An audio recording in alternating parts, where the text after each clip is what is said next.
Hi guys, welcome to my channel. இன்னைக்கு என்னோட ஸ்டைலில் புளி ஊற்றி இறால் குழம்பு எப்படி செய்யலான்னு தாங்க பார்க்க போகிறோம். இந்த இறால் குழம்பு ரெண்டு ஸ்டைலில் பண்ணலாங்க. கறி குழம்பு மாதிரியும் பண்ணலாம். இன்னைக்கு நான் சொல்கிற மெத்தடில் புளி ஊற்றியும் பண்ணலாம். நான் என்னோட ஸ்டைலில் எப்படி பண்ணுறதுன்றத வீடியோக்குள்ளே போகிறதுக்குள்ள நம்ம சேனலை லைக் அண்ட் சப்ஸ்கிரைப் பண்ணி சப்போர்ட் பண்ணுங்க. வீடியோ கண்டென்ட் பிடிச்சிருந்து உங்கள் ஃப்ரெண்ட்ஸ் அண்ட் ஃபேமிலிக்கு ஷேர் பண்ணுங்க. வாங்க இப்போ வீடியோக்குள்ளே போகலாம். இறால் குழம்பு வைக்க 1/2 kg இறால் வாங்கி நல்லா க்ளீன் பண்ணி எடுத்துக்கலாம். நான் இன்னைக்கு சிகப்பு கலர் இறால் தாங்க வாங்கியிருக்கேன். இதை நல்லா க்ளீன் பண்ண அப்புறம் கொஞ்சமாக கல் உப்பும் தயிர் சேர்த்து நான் பண்ணுற மாதிரியே நல்லா பிசைஞ்சு பாருங்கள். இது மேலே இது மாதிரி நல்லா க்ளீன் பண்ணி எடுக்கணும். நம்ம க்ளீன் பண்ணும்போது இறால் நடுவில் பிளாக் கலர் நரம்பு மாதிரி இருக்கும். அதையும் நல்லா க்ளீன் பண்ணி எடுக்கணும். பாருங்க, இது மாதிரி உப்பும் தயிரும் சேர்த்து பிசைஞ்சு கழுவும் போது இது மாதிரி நல்ல வெள்ளையாகவும் நான்வெஜ்ல உள்ள பேட் ஸ்மெல் எதுவும் இல்லாமலும் இருக்கும். இந்த டிப்பை ஃபாலோ பண்ணி பாருங்க. இறால் வாங்கினா இதை சுத்தமாக க்ளீன் பண்றது தாங்க பெரிய வேலையே.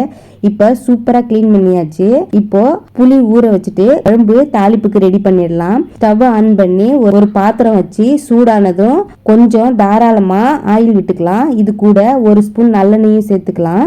ஆயில் சூடானதும் கொஞ்சமா குழம்பு வடகம் சேர்த்து பொரிய விட்டுடலாம். வடகம் இல்லாதவங்க 1/2 டீஸ்பூன் ஜீரகம், 1/2 டீஸ்பூன் வெந்தயம் சேர்த்து பொரிஞ்சதும் கொஞ்சமா கருவேப்பிலை, 1 கை 2ஆ கட் பண்ண சின்ன வெங்காயம், 1 மீடியம் சைஸ் தக்காளி, குழம்புக்கு தேவையான காய் அவரைக்காய், கத்திரிக்காய், வாழைக்காய் சேர்த்து நல்லா வதக்கிக்கலாம்.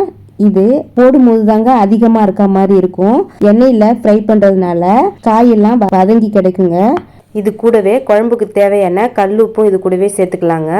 வாஷ் பண்ணி வச்சிருந்த இறாலை சேர்த்து நல்லா வதக்கிக்கலாம்.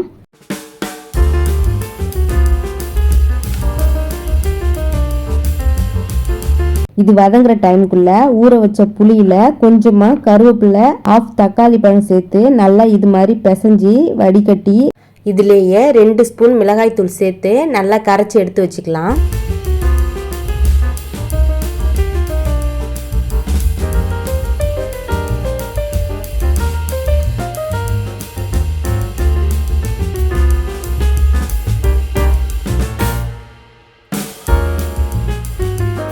இப்போ வதங்கின காயில இந்த புளிக்கரைசலை ஊற்றி ஸ்டவ்வை ஹை ஸ்பீட்ல வச்சு மூடி போட்டு கொதிக்க விட்டுடலாம். இது கொதிக்கிற டைமுக்குள்ள 2 பெரிய சைஸ் பூண்டு தோல் எடுத்து உரிச்சு தட்டி வச்சுக்கலாம். இப்போ பாருங்க, நல்லா கொதி வந்துருச்சு. இந்த டைம்ல லைட்டா தட்டுன பூண்டு சேர்த்து கிளறி மீடியம் ஹீட்ல வச்சு கொதிக்க விட்டுடலாம்.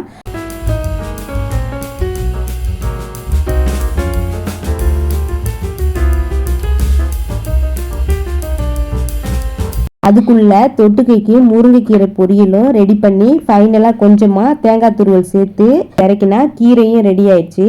குழம்பும் நல்லா கொதிக்க ஆரம்பிச்சிருச்சு. சைட் பை சைடு எக்கும் வேக வச்சு எடுத்தாச்சு.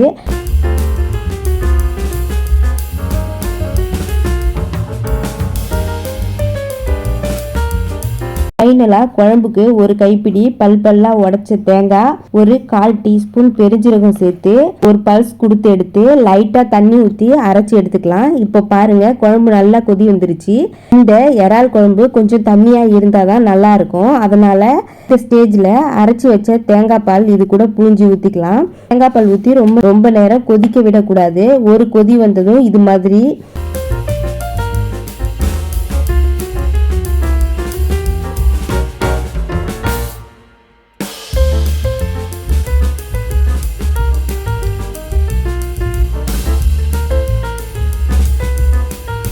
மேலே ஆயில் பிரிஞ்சு வந்ததும் கிளறி இறக்குனா என்னோட ஸ்டைலில் இறால் குழம்பும் ரெடி.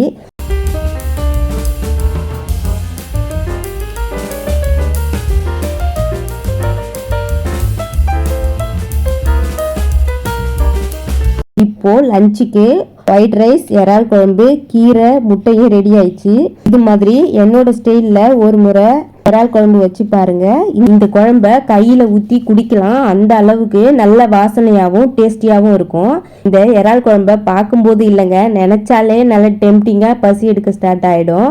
லஞ்சுக்கு சாதத்து கூட எக்கை 2ஆ கட் பண்ணி மஞ்சக்கருவில் கொஞ்சமாக குழம்பு ஊற்றி ஊற வச்சு சாதத்தோடு சாப்பிட்டா வேற லெவலாக இருக்குங்க.